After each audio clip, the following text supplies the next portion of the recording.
What a day. Um, what a day we've had. What a weekend we've had. It's been a bit of a ride.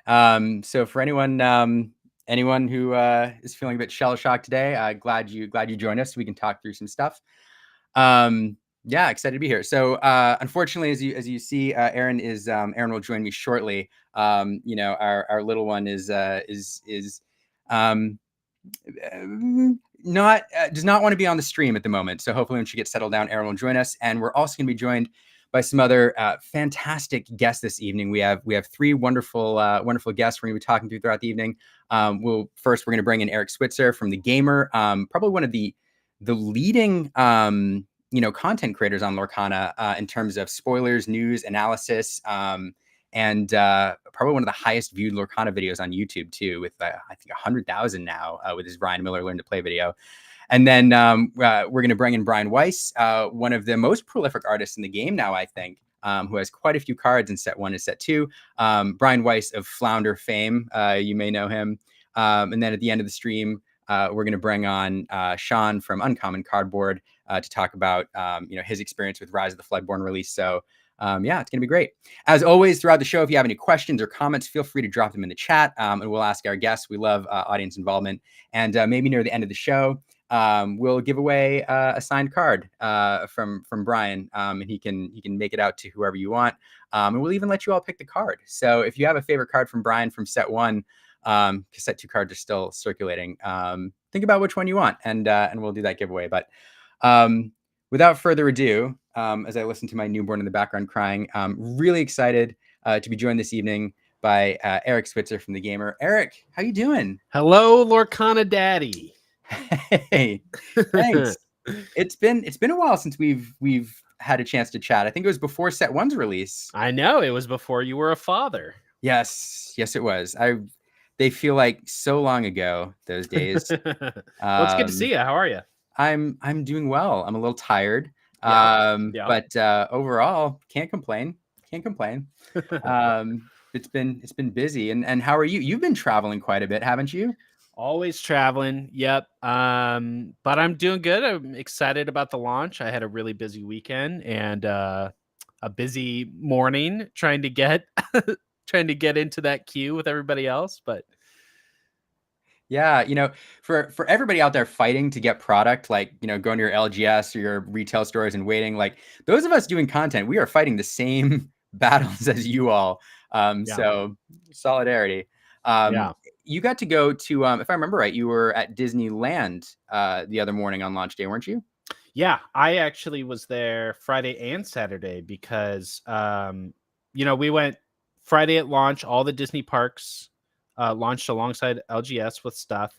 But Disneyland, unlike Disney World and Disney Paris, did not have gift sets on Friday. So I got there, at the crack of dawn and ended up all they had was starter decks. You could get 2 starter decks and 2 packs. So I had to come back the next day when they had gift sets. And man, let me tell you, they started selling those gift sets at 9 a.m. They ran out at 6 p.m. They had 4 registers open. They were selling 2 at a time. It took a minute to buy one. How many gift sets do you think they sold in those 9 hours? I can't even fathom how many they must have had. But if you wanted one and you were around Disneyland, you could get one. I mean, people were going through that line nonstop for 9 hours, just looping. I mean, people had bags of 30, 40 of those gift sets. Which is pretty unbelievable. Yeah. So I thought it was really cool that, like, personally, I think it would have been nice for them to have an allocation for each day and keep it going so that more people had a chance. But if you could get to Disneyland on Saturday, you could get a gift set, and I think that's pretty cool. We have Steven doing rough math in the chat here, which I appreciate. It says 3,360 in 9 hours. Yeah, I've looked at these gift sets, and initially, I think there was a bit of a panic, but people looked at the limited release comment by Ravensburger and thought, man, there are not going to be many of these out there. And I really think there's a lot more than people think. I think we still haven't seen, the bulk of them. My stores didn't get, they got 3, But they'll hit the big box stores. Like if you want one, you'll get one. I feel pretty confident about that. Yeah, I hope so. John T is correcting Steven's math in the comments here. I agree, and what's interesting about those, I know some people have mixed feelings about the guaranteed product secret lair motif, but I cracked one of those the other day that my LGS secretly saved for me, and those cards are beautiful. Oh my god, yeah, they're really them. nice. Yeah, I cracked mine, and I had an enchanted beast in my 4-packs. Man. So I know people were telling me not to open it. They were saying put it on a shelf somewhere, but I just can't. It's just not in me. I got to open it, and I'm glad I did. Especially with those packs in there. Yeah, I mean, those cards really have to be appreciated in person. Yeah, I needed to get them in a binder. Yeah, absolutely. So man, I speaking of, I hate to take what is a fun conversation and go, take it to a darker place, but we got to be real. I know. Eric and I were talking a bit before the show, and we were like, there's an elephant in the room this evening that we probably shouldn't avoid, and that's today's events, because I know for a lot of people it was an emotional experience, and we should acknowledge those emotions. So I don't know, Eric, I'll just throw it over you to start. What was your experience today, and what are your thoughts? Yeah, so I'm just as frustrated as everyone. I got up at 5:50 to make sure I could get all my browsers open, and I did the whole thing. I did the Chrome browser, I did the incognito Chrome browser, I did the Firefox browser, I had it on my phone. Like I wanted to hit the queue as hard as I could, just like everybody else. And then at around 7 it got delayed an hour. Around 8 it got delayed an hour. At 10:05 it finally started, and between my 10 windows open, my best position in line was 55,000. And as soon as I saw that, I was like, there's no way. That can't even be right. If I had been number 1,000, I would have been like, I don't know if I'm going to get anything. I was number 55,000, and that was my best shot. And then we all know how it went from there, right? It was crashing. It restarted. They shut it down. They brought it back. And then at the end of the day, most people, it seems like, weren't able to get anything. And the official statement was that was the result of a DDoS attack. If you don't know what that is,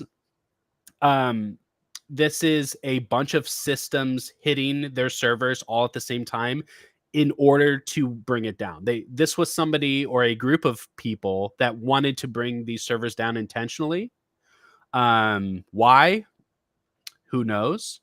But likely because it's such a popular thing and they could make a bunch of people upset. In these situations, that's usually what it is. This happens to video games all the time. Most people probably remember I think it was the 2014 Christmas attack on PlayStation and Xbox. When they brought down the PlayStation Network on Christmas. And that was just like a group of kids that wanted to make a bunch of people mad. And that's probably the same situation here. So I think the takeaway is that there's nothing they could have done about this.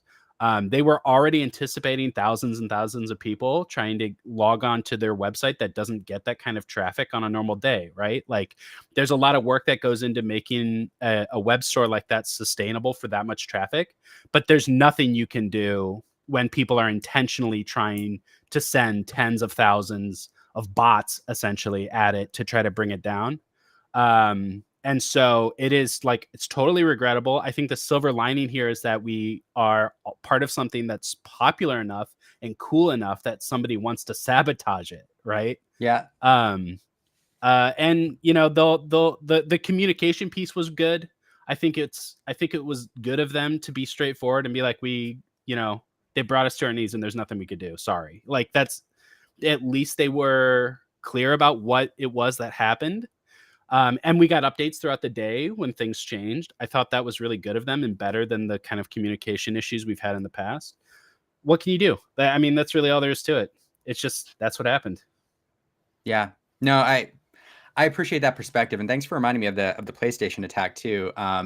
My head immediately went to the War of the Spark Mythic release a few years ago, and it felt like a very similar, similar phenomenon. Before I say my thoughts, I just want to say, to everybody feeling frustrated or angry or whatever, everybody who's trying to explain what happened, or looking at the silver linings, completely understand everybody's frustration. Everybody who's frustrated, irritated, annoyed, disappointed they couldn't get product, like perfectly valid feelings. But like you, Eric, I do have a lot of sympathy for the company, and because I think sometimes, and I said this on a video recently, I think sometimes we have a tendency to focus on the negative, the things that went wrong. The server went down, or they didn't print enough, or things like that. And we lose sight of the fact that 1,000 things had to go right for us to even get here. The decision to go with original art, the game mechanics, the people they brought on, the marketing, all of these things that went right, all of these good decisions that were made, thousands of them brought us to the point where we've got a product that everybody wants. And as a result of that, massive success, we're now in a scenario where product is a little short, and we have situations like this where websites are going down because people take notice of this, massively successful product launch. So I do hope we don't lose sight of, the things that have gone right. And the only other thing I'll offer is I do hope that we, sometimes, when things like this happen, it's tempting to think of corporations or companies with, millions of dollars as like these faceless entities who, can be the butt of all of our rage and anger and insults, etc. But behind every single decision, whether right or wrong, is a person. And those people are watching these decisions. And unless you think their intentions are wrong or evil or selfish, in general, everybody's trying to do the best they can. So I appreciated all the people today who, even though they were frustrated, didn't take that anger out in a way that's unconstructive. Right. I don't know. I guess that's where I'll leave it. And I think it's also really important to keep in mind that this was just one avenue. It's not like, because we just went through this whole thing with the Van Gogh Pikachu, Yes. and anybody that dealt with that was like, if Pokemon fails us, we're done. There's nothing you can do. There's no other way to get this thing. But this was just one way to get product that was kind of a disaster today. But there are so many other ways that we're going to be able to get cards, that we've already gotten cards. We've got the big box launch, your LGS, like play your games. Like, this was just one thing that happened. We're not doomed, Yeah. And emotions pass and time passes quickly. And I think we'll look back on this and we'll talk about it years later as if it's the PlayStation launch of ages ago that everybody's forgotten about. Yeah. So yeah. Anyway, I do feel bad for anybody who maybe this was maybe didn't get any product and this was their one shot to get it, but there will come others. And I don't know. I appreciate everybody who looked on the bright side, and yeah. And I will echo your point on communication too. I do think that they were throughout the day, open and honest about the issues they were having and tried to keep everybody in the loop. And overall, sometimes despite the best of intentions, things happen, and things happen. And I think people that know my work know that I'm willing to like hold any company, but even Ravensburger, accountable. And this, I really don't think that there's anything that could have been done in this situation. They got attacked, like the website got brought down. So that there's nothing you can do when that happens. Yeah. Yep. Well, anyway, if anybody has any comments they want to share, feel free in the chat. But other than that, Eric, I think we move on and talk about the launch in general and maybe like happier topics. Can I respond to this comment? Yeah. Okay. People say don't start up 30 browsers. I promise you we're comparing somebody opening 30 browsers to somebody sending 30,000 bots at the website. Like nobody, it wasn't the personal traffic that did this. No matter how many people logged in to buy stuff and how many windows that had open, I'm telling you, it's orders of magnitude greater that attacked this. That's not what happened. It wasn't just because so many people were logged in. So that's all. Yeah. And I have to agree with you. I think, for everybody who was like, Ravensburger should have anticipated this many people. It's like they did anticipate this many people. And we're set up for it, I'm sure. And again, sometimes stuff happens. So, yeah, so unfortunate situation, but yeah. And somebody's saying, agreeing with you that Steven's saying you don't pull any punches, and I agree. So that's great. Yeah. So Jonty's, before we move on, I do want to respond to Johnny's comment because I have my own story. 55,000 people in the queue. When I got in on my computer today, I was also at about 55,000. You're probably just ahead of me there, Eric.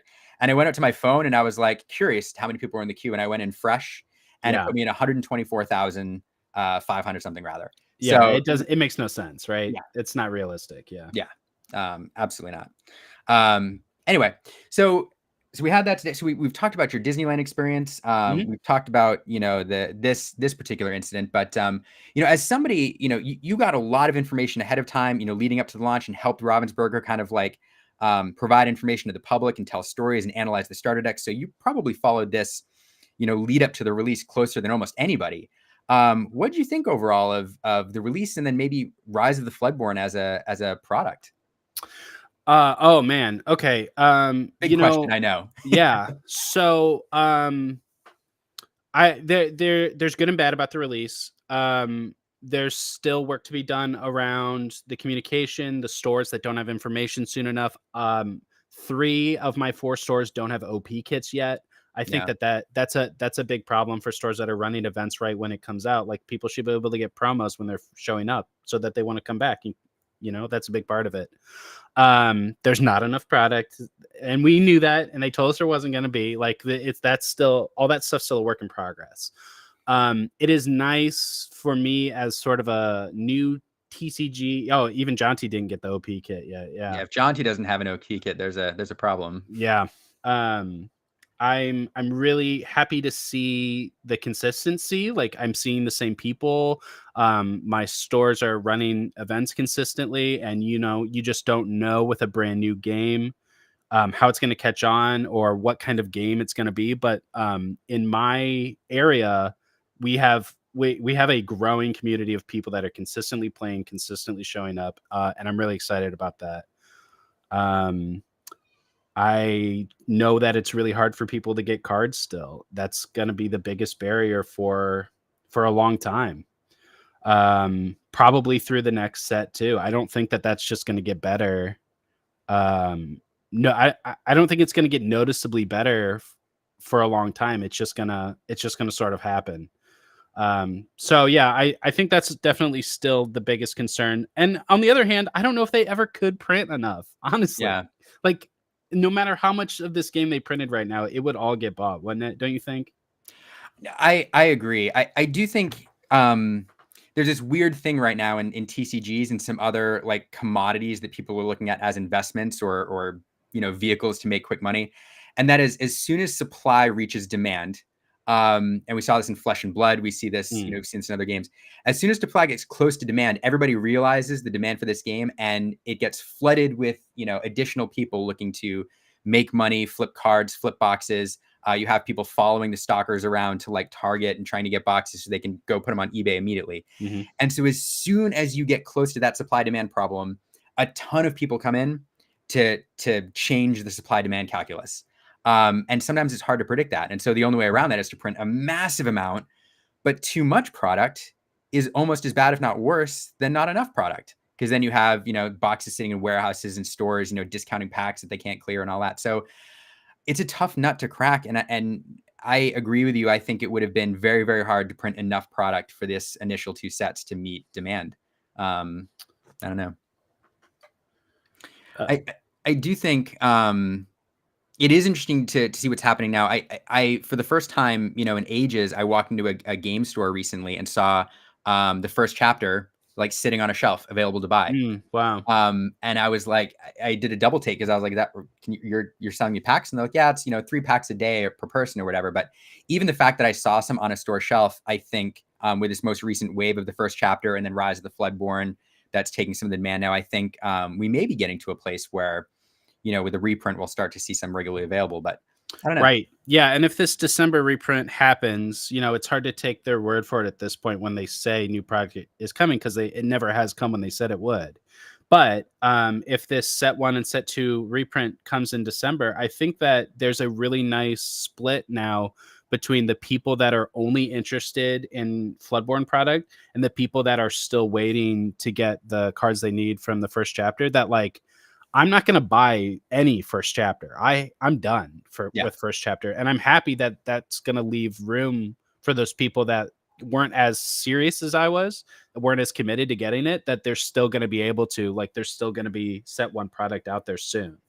I think that's really important to have, different levels of like players, different levels of commitment in the community, right? Yeah, no, I totally agree. Speaking of local game stores, I do just have to shout out my local game store, Game Castle. We have Tom and Marco, two amazing game store managers who are in the chat. So I appreciate you all.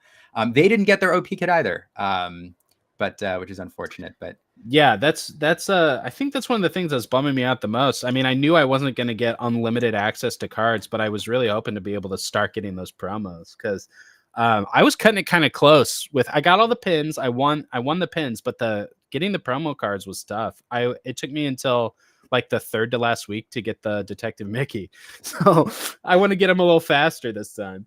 Well, and there's something different about earning it, right, and grinding it out than there is like buying it on eBay, right? Like, I know, yeah. that is your promo. I don't want to have to resort to that ever, right? Especially if I'm going every week. I want to be able to get them. Exactly. It just feels better that way. Well, hey, keep sending your questions in the chat. But before we get too close to Eric having to leave, I wanted to bring in our next guest. I'm super excited to bring in Brian Weisz. This is Brian's first time on the stream, and we're super excited to have him on the show. Brian, hey, what's up, guys? All right, not much. How's it going? It's going. Talking about Lorcana. I'm excited to hear about your experience in a second, interacting with fans for the first time. But for everybody watching, I just want to remind everybody what cards you've done. I think the one everybody's going to zero in on here in the first set is Flounder, which is a fan favorite. It's a fan favorite to say the least. And then not only did you have quite a few cards in the first chapter here, but 6, right, in the second and Rise of the Floodborn. Correct. Yeah, 6 cards in the second set. I wonder if Brian has the most playable cards of any artist. I haven't. I should look into this, because so many of Brian's cards are played in competitive decks. That's a fair point, actually. That's good to hear. That's the first time I've heard that. Yeah. Do you play at all, Brian? I'm actually new to the TCG community, so I don't know how to play yet. But I'm hoping to make that a New Year's resolution to learn how to play. So there's so many of your Maximus, Pascal, Pongo, Mim, Kronk, Merlin. So many of your cards are seen play in strong decks. So that's pretty cool. That's awesome. I love that. Yeah, I've seen like every one of these on the table. I'm even looking. Yeah.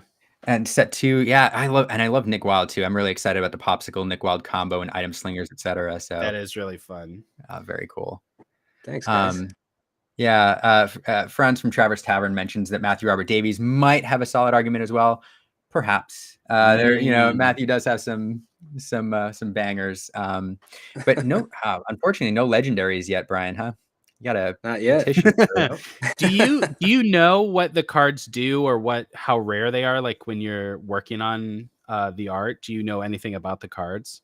I think they share that, but I honestly don't pay attention to it. Yeah. I just try to focus on the assignment and try to do the characters justice. But I don't understand the gameplay just yet, so it's still all new to me. Gotcha. Just a different language. Yeah, we're talking to other artists at Miami, and they said kind of the same thing. There's quite a few who don't play the game, and they get the mechanics, and they're just like, yeah, I don't know what that means, and focus instead on the character, which makes sense. I have to imagine that the card brief, though, and the way they want you to portray the character is already somewhat connected to the mechanics, but yeah. Yeah, I think so, to a certain extent. Yep. So, Brian, you got to do a signing recently and kind of interact with Lorcana fans. What was it like, kind of engaging with the public and seeing the excitement?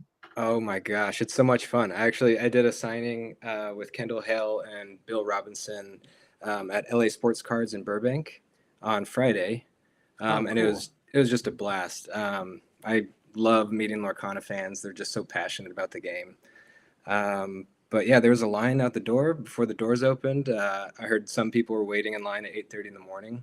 Doors opened at noon. So it's just, I love meeting with people and taking pictures with them and signing their cards and just hearing their passion for Disney and for the game, and it's really gratifying.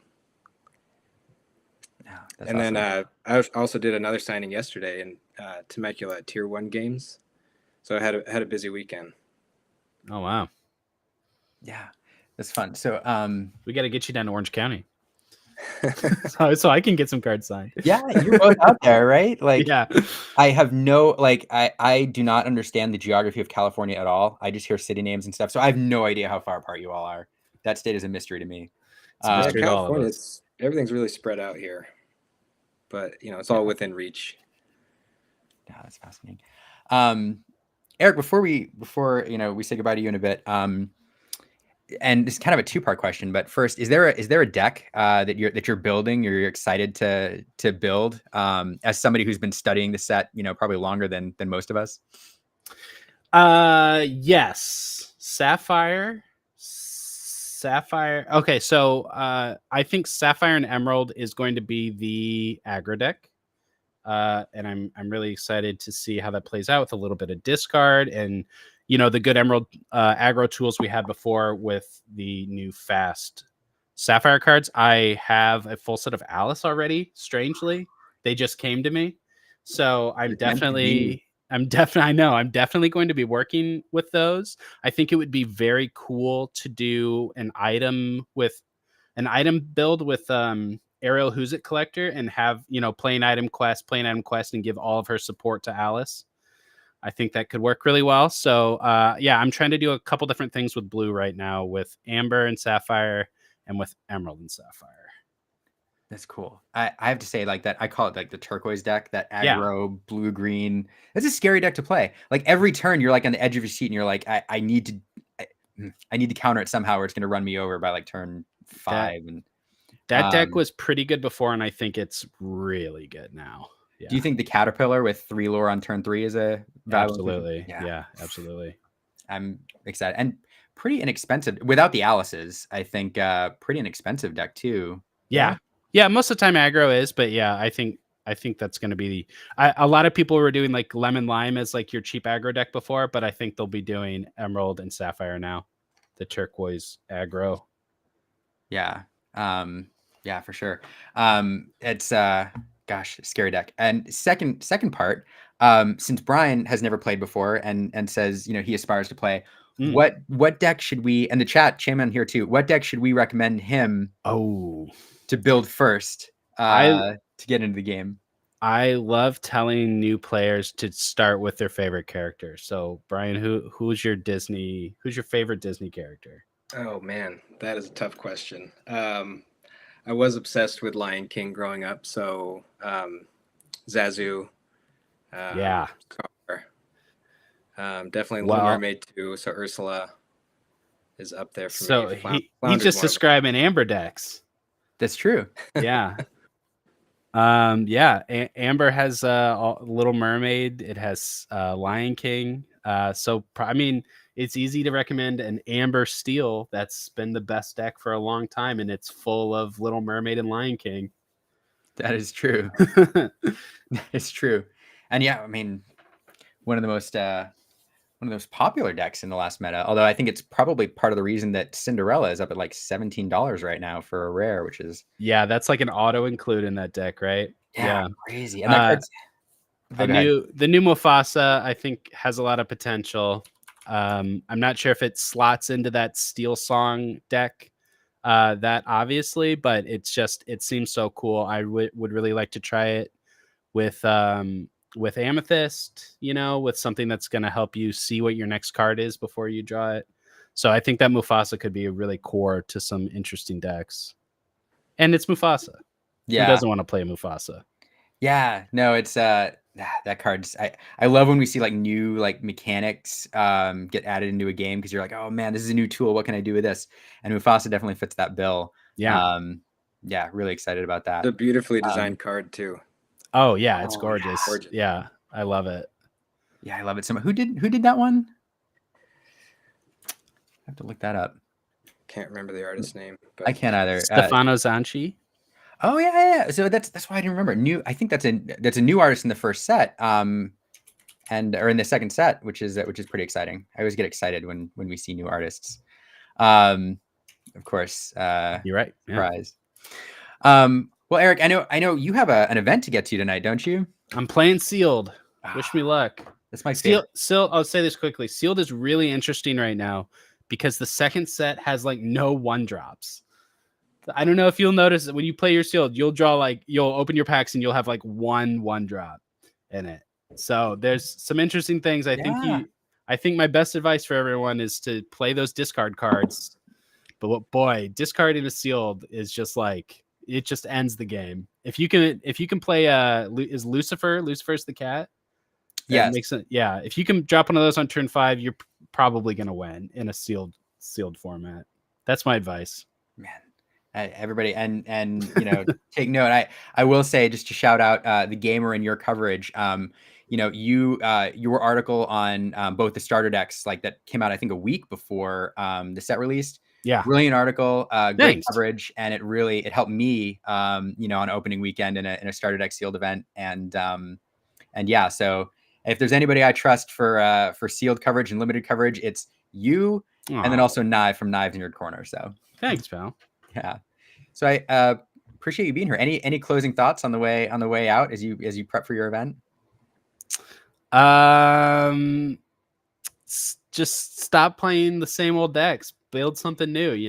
I'm getting into constructing next week, and I don't want to see all Ruby Amethyst still. Worst. That is the worst. Build something new. That's what I'm going to leave on. Thanks, everybody. I'm really excited. Hey, thanks for being here, Eric. Hope we can do it soon. Do it again soon. All right. Catch you later. Whew, that was fun. Well, I am super excited, Brian. I'm not going to leave the two of us alone here for too long. I'm really excited. We have another guest we're going to bring in. We'll see if his camera's working or if he's paying attention. But there he is. Excited to bring in Sean, aka Lee Barbs. Hey, welcome. Thanks for hanging out this evening. What's up, Liam? Nice to meet you, Brian. You do some amazing work, my friend. That Pongo card was one of my favorites from set 1. It is beautiful. It's the action and the movement that you put into it is phenomenal. Thank you. I appreciate that. It's totally true. Before I give my impression of Pongo, I do want to make sure I shout out, for those in the chat, I'm sure everybody knows, but in case there's one or two people who don't, Sean is part of 2 excellent projects. One is the Glimmer Gang podcast, one of the first, Lorcana podcasts, and the second is your other project, Uncommon Cardboard, which I just love because, you'll say it better than I do, but you focus a lot on accessibility and diversity in gaming. And making sure that gaming communities are welcoming places for everyone. And I think that's just wonderful. So, did I get it right? Did I hit the nail on the head?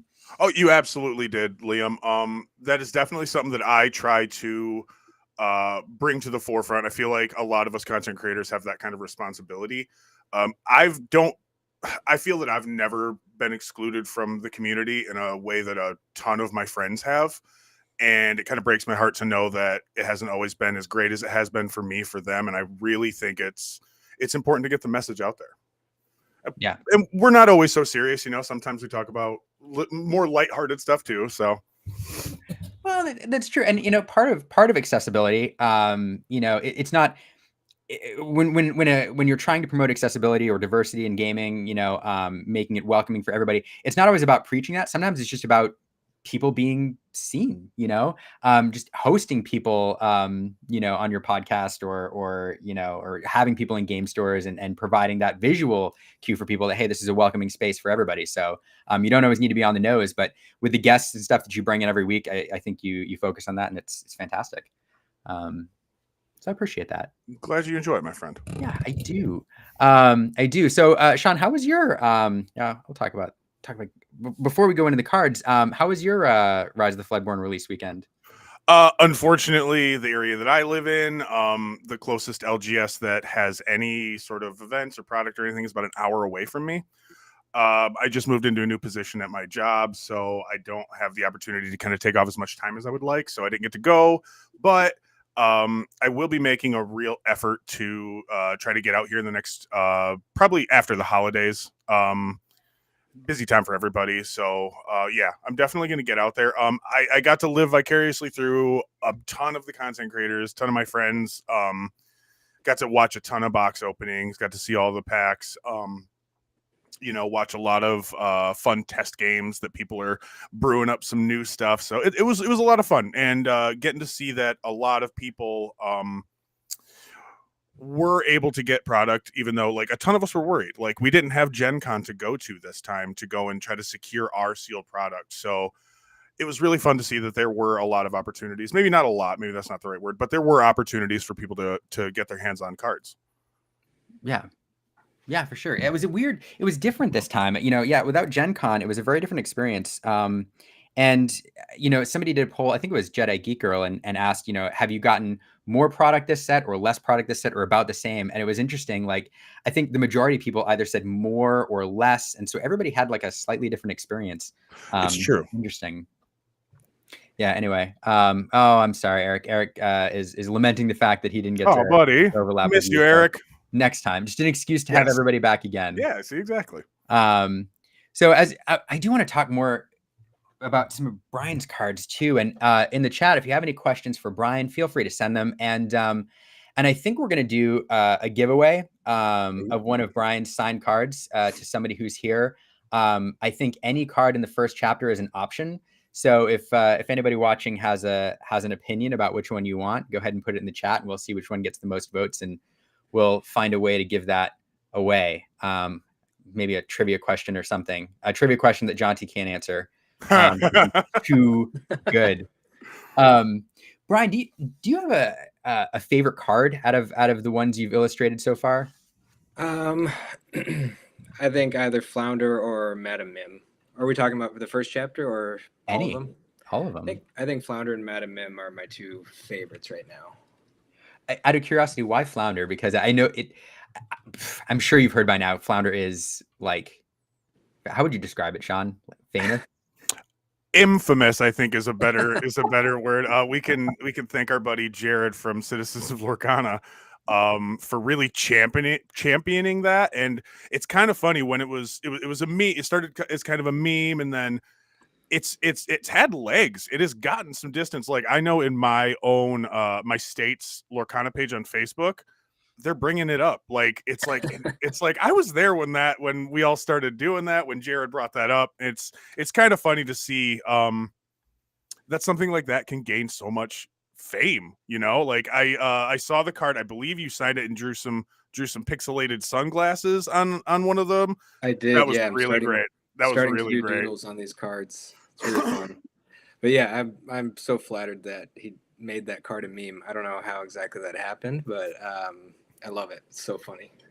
Yeah, it's everywhere. True.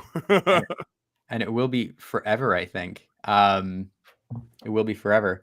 I also, for I want to mention it, Brian, because you confirm this for me, because sometimes I think I'm crazy. I'm always looking for hidden details in cards. And sometimes you're right and sometimes you're wrong. And I asked several artists about what I thought were hidden like things in the cards, and 90% of the time they're like, no, I don't understand what you're talking about. And it takes 2 or 3 emails back and forth for me to tell them what I think is going on, and then for them to tell me that I'm totally wrong. Why would I think that detail was in that card? But Brian, you confirmed that you hit a little like kind of Easter egg in this card. I did. I did. Yeah. You're the first person to have spotted it. It's a little Easter egg of the Ravensburger logo in the window, the little negative space in the cutout. Yeah, that's awesome. Somebody in the chat jumped on it right away. Yeah, we highlighted that in a video recently that not many people watched, but we're excited. I love it so much. I think it's a fun little nod to the company. Thanks. Yeah, they didn't ask me to do that. I was referencing the movie and just watching that scene, and I noticed some of the glass was broken, so I just was playing with the concept. It's so fun. I love the details. I like to think that there's a whole bunch of those little details in various cards that we have all yet to notice. And one day, like 10 years from now, we're going to realize there was something staring us in the face the whole time. Well, like Kendall, who hid some family members' names in the dwarf cards that I think a lot of us have been like staring at, trying to find. John T thinks he found one, but I'm not sure. So that's super fun. What about so you mentioned Madam Mim too? What about Madam Mim kind of resonates with you? I just love the movie Sword in the Stone, and then just the the brief of taking this character and sort of repositioning her in space and depicting her in a perspective that's not found in the movie, which was a really good challenge, as an artist. I think it's a huge responsibility too to be given these tasks that just play into the character and just do the character justice, just to try to capture that life of the character, but in a new way and reimagining her. So that one was just so much fun to make. That's fascinating. So, I mean, you kind of indicated it, but I mean, do you feel like almost a caretaker of these characters, or what's that like when you're entrusted with some of these like I mean, wildly popular characters? For me, it's a huge responsibility because you're kind of putting yourself on that timeline of this character. It's like, I put all my energy into doing these characters justice and trying to get them on model and hit the brief. But yeah, it's a big responsibility that I take seriously, and I love it so much. It's just such a amazing project to be a part of. It's life-changing for me. Yeah, that's so cool. And yeah, like you said, now you're part of the history of this card, where people down the road who are looking to draw this character for the first time are going to look back and reference your art, to see Pretty where cool. you took the character. That's super cool. Which is pretty cool. Also, Ring the Bell is super creepy. So you mentioned Pongo, Sean. What is it about Pongo? That resonates? I mechanically, I'm usually a player first, so mechanically I fell in love with the card right away. Even though we noticed that Evasive did kind of fall off as it's standalone, like it's more of a supplemental mechanic at this point, I feel like. But yeah, the art is, it's such a good example of, like, I feel like to me, this looks a lot like the opening scene where they meet in the park, you know what I mean? And like the look on his face, the smile, the leash blowing behind him, it shows his spirit, you know what I mean? And I loved that about it. And red's my favorite color, so it's great. It's still one of my favorite arts in both sets so far. Oh wow, thank you. Absolutely. I love it too. To me, it out of all the cards that you did in the first set, it most closely, I think, well, maybe Flounder too, but it very much adheres to like the style of the original movie. I feel like, out of all of these cards, 101 Dalmatians is the oldest, and it has a very unique style from that time period. And Pongo really seems like he fits within that style, which is kind of cool.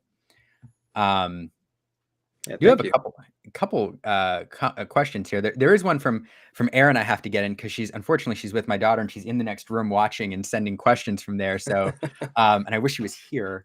But we talked to a lot of artists about the moment that they heard from Ravensburger for the first time, and the stories are always so interesting, because I think people forget that way back in the day, even the idea of a project like this probably sounded crazy, and so before it was announced publicly, these emails sometimes came across as like, I don't know, could be scams or whatever. So Brian, what was that like when you got that email or message or call?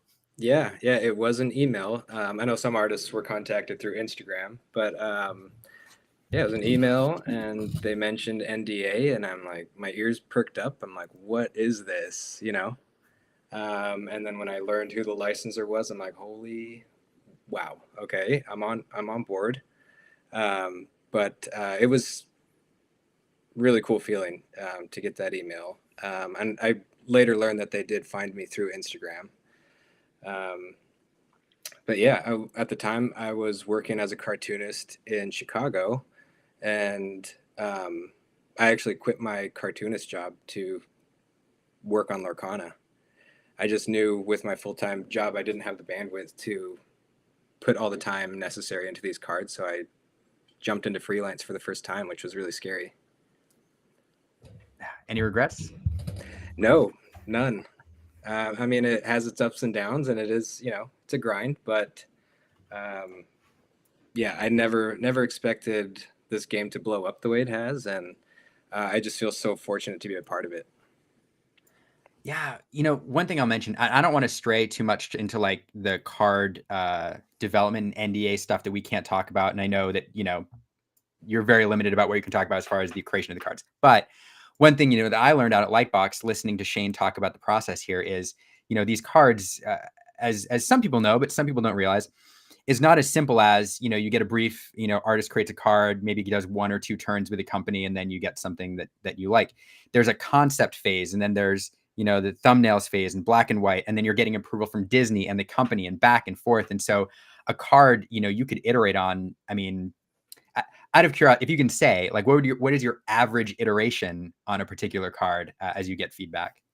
That's a good question. Average iteration. I don't know. They want to see a handful of thumbnails and stuff, but I'm not exactly sure how much I can share about the process. But I feel like I've taken the NDA so seriously that I've gotten really good about not talking about the project for the past 2 years that I'm still getting comfortable talking. Don't worry about it. Don't worry about it. Yeah. No. I know that so for anybody watching, like, the guidance that the company does give out is like the card development is very, that's still kind of guarded, and the company's opened up a little bit, like at Lightbox, talking with some of the concept artists and allowing them to shine. So we got some insight, but yeah, the whole card development process and the card briefs and all that is still something that they like to keep a mystery for various reasons. But yeah, Brandon in the chat giving you mad props for taking a risk on the game, before it completely exploded, which is true. Yeah, should we do before it gets too late, should we do a card giveaway? Yeah, man. I was sort of paying attention. What do we have for votes here? I'm not sure if hashtag Team Flounder is a vote for Flounder, but I don't know. We have Pongo or Pascal. There's a Kronk there. There's a Kronk. I don't think chapter 2 we have available just yet. So we're gonna have to go with set 1. At Pongo or Pascal. I mean, Sean, do you I have a Kronk I can give away. If Kronk got the most votes, I can. Okay. I can give you one of my cards. I think it's the same as Pongo or Pascal. I don't know. Okay. I mean, it's up to I'll tell you what. Between Kronk, Pongo, or Pascal, the first one of those we see in the chat will be the card we give away. Between those 3, and then we're gonna need a trivia question to keep this interesting. I don't know. Does anybody have a trivia question handy? I do have one quick question for Brian. I don't know if you're able to. I don't know if you're able to answer it or not, Brian. So, I mean, if there's a hidden Mickey in all of your arts, they haven't all been found yet, I don't believe. So, for the cards that you do have hidden Mickeys on, like, did you feel like that was more of like you had to force it into it, or did you look at it like it was a fun side quest? Well, I only have one with a hidden Mickey. Oh, there's not 2? Not that I know of. Have you found another one? Doesn't Jetsam have one in the bubbles and then Pongo have one on his shoulder? Or is that just a coincidence? I think that might be. I mean, those are his markings. So okay, it's a hidden Mickey that is an original hidden Mickey. Right. Exactly. Yeah. Okay. I didn't have to force I like that at all.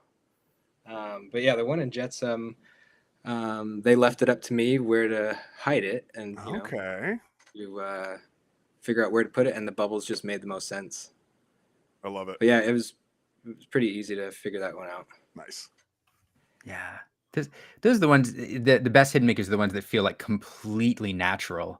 Even if you can find them, fairly quickly, it's like, it's just perfect when they blend right in. When there's effort involved, and you're like, oh, it's not quite as fun. But most artists are really good about putting them in really clever ways, which I think is great. So at the signings, I'm starting to do doodles, on the cards when people request it. And for the Pongo cards, I've been doing these little white Mickey ears with spots. So I'll do like a Dalmatian Mickey face for the doodle. Cool. Oh, that's amazing. That's so cool. I wish, man, we've got to get a picture next time, because that's neat.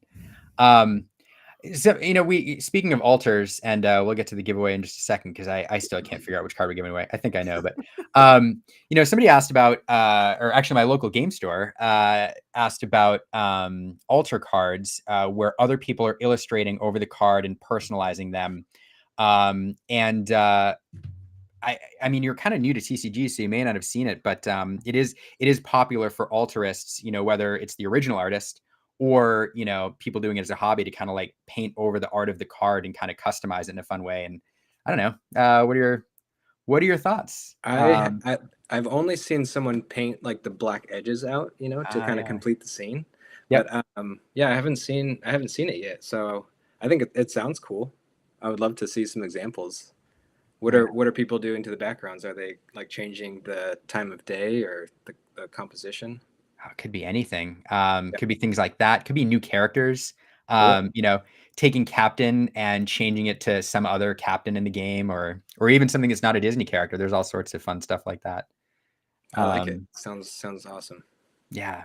And I also shout out to your doodles too, because I also saw that Flounder with the glasses, and it was awesome. Actually, John T points out something funny, speaking about the Pongo, because I actually researched this as well, and he's right. The hidden Mickey, the Pongo's pattern actually shifts throughout the movie from left to right. That little Mickey pattern's always there, but like it moves around, so Okay. consistency.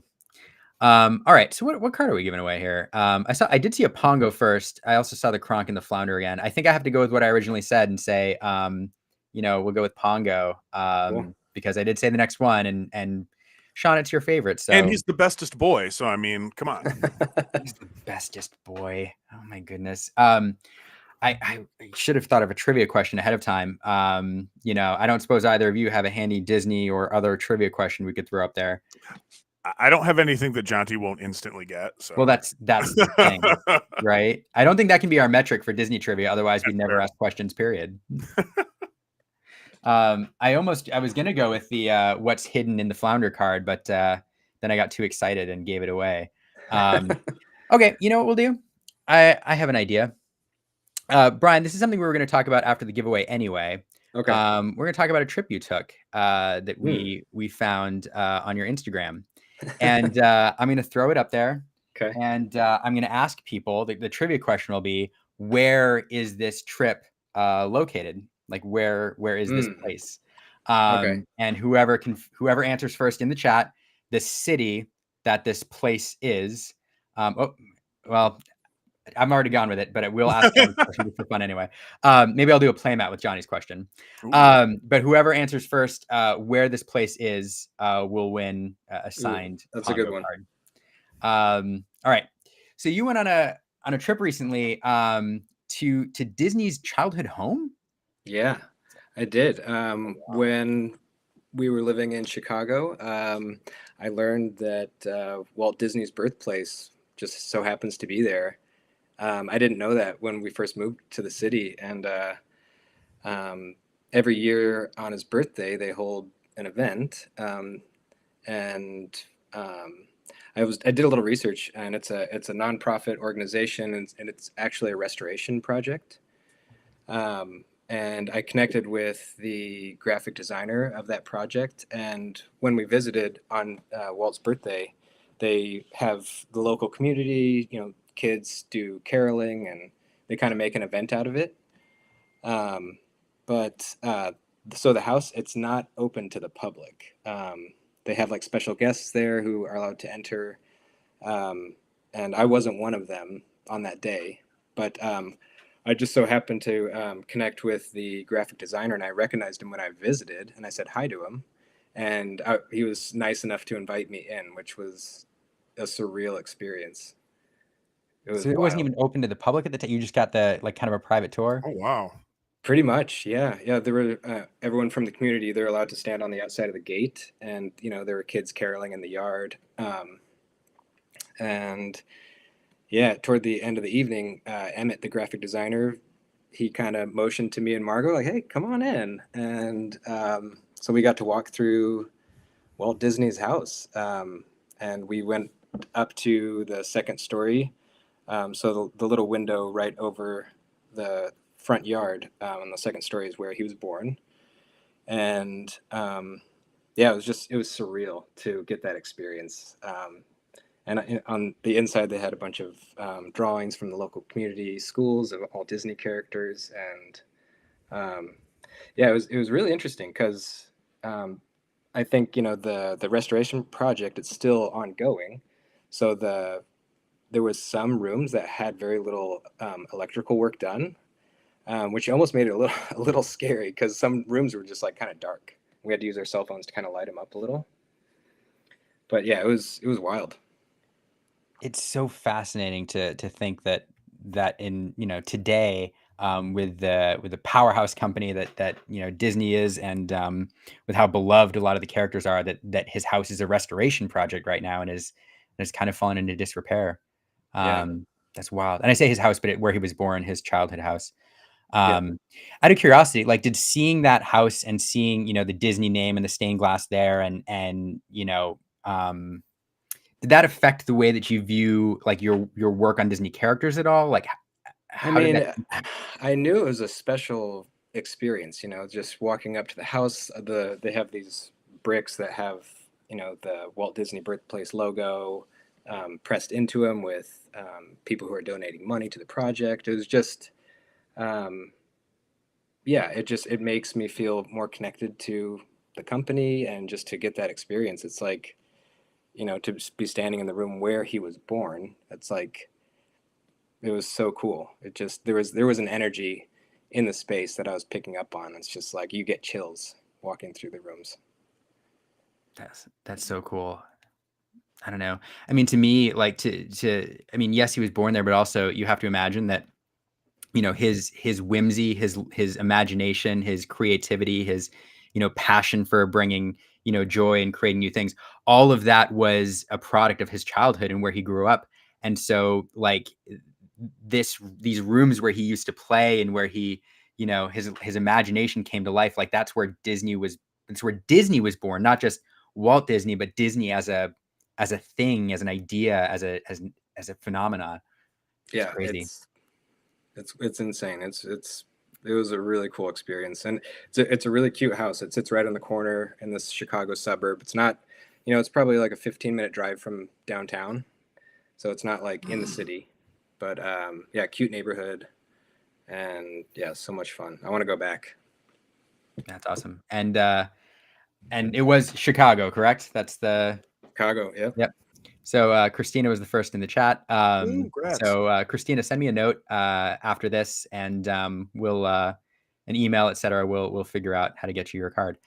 So Brian, we're running close on time here, and I want to give people a chance to get a drink and you know, relax for a few minutes and take a breather before This Week in Ink coming up, you know, 30 minutes after we end. But you know, Stephen, one more question that kind of dovetails off this, but it's something we should have asked earlier. But Disney fandom, are you a lifelong fan, or you know, did you come to Disney more recently? Oh, I would consider myself a lifelong fan. When I was in elementary school, I actually took some drawing classes from a retired Disney animator, which was a cool experience. We were drawing movie stills and using colored pencils, but yeah, always loved watching Disney movies. Yeah, so Do you have a favorite from when you were a kid? I mean, you know, you mentioned Lion King and Sword in the Stone, but Dumbo and maybe Pinocchio were that's awesome. probably my two tops. That's awesome. So. And out of curiosity, just to Sean, what are your favorites from you? I've asked you this before, but I forget. What are your favorites from when you were a kid? Oh, I'm a 90s kid, so like Hercules, Mulan, Pocahontas, those all touch me. And like, we've gotten the majority of my favorite characters in the game up to this point. I'm just hoping, despite they're gonna have to dance around Pocahontas a little bit, I feel like, but I really hope that at some point we get some of that property in there. Probably not all of it, let's face it, but you know, she's a very strong, amazing character, and I just hope that we end. Is it Flit or Flick that her Flit. Flit? That's what it is. And the raccoon. I can never remember their names. It's been so long. Yes, exactly. I would love to see that trio in there. Mother Willow, stuff like that. But I've already gotten to see tons of Hercules, Hades, Pain and Panic, all that great stuff. The fact that I can't remember if it's Pain or Panic, but the ability is coming your most lugubriousness. That, just seeing that word spelled out on a card made me so happy, made my inner child so happy. So It's so funny. Well, I will say, when Flit, if anybody from Ravensburger is watching, when Flit comes to the game, if he does, Brian, I think your style is like perfect for that. Absolutely. Character. 100%. I would love to take on that card. Oh man, the dynamic pose, the facial expression, and then the the colors, and it's perfect for you. So I'm hoping next time, well, someday, we're gonna revisit this night and be like, we called it then. Yeah, and if you've already worked on Flit, then you're being very, very good right now, keeping it under wraps. So, all right, we're gonna wrap up. I do want to go around real quick and get closing thoughts from everybody, because but first, Sean, any closing thoughts, and after your closing thoughts, tell people where they can follow you and find you. Some closing thoughts. Like I said, thank you, Brian, for everything, all the art that you brought to this game. I don't remember who brought it up, but yeah, you did an amazing job bringing these classic arts that are decades old, bringing them to the now and kind of rejuvenating them almost. I feel like you did an amazing job there. Wow, thanks. Yep. I'm excited for more Set 2 stuff. I'm excited for some more announcements from Ravensburger about OP coming soon in the next couple of months. Please. All that. Yes, exactly. So you can find me on Twitter at UncommonCB, or my personal Twitter is at LeeBarbs_. You can go to Spotify to find the Glimmer Gang podcast. We're also on YouTube. And my personal podcast, Uncommon Cardboard, is also on Spotify, soon to be on Apple Music, because I've gotten lots of requests for Apple, because I'm an Android guy. I didn't even think of putting it on Apple originally. So you're either in one of those two camps, and you don't want to leave the Apple folks out in the cold. Exactly. Because we right. we're cultish in our commitment to the Apple ecosystem. Brian, any closing thoughts from you, and where can people follow you on socials? Closing thoughts. I'm so appreciative to be a part of this game and get the chance to meet the fans and all the people who love the characters and the cards. Just want to keep this thing rolling, just see where it goes, and really excited for, all the new stuff that'll eventually be coming out. So. Oh, Jonty, thank you. I'm on Instagram. My handle's Weiszlines. BrianWeisz.com. You can find some of my work there. So yeah. No, that's awesome. Thanks so much for being here. I have to say that we've been fortunate enough to meet several artists over the last year, and it's a completely different experience when we get to interact with you like this.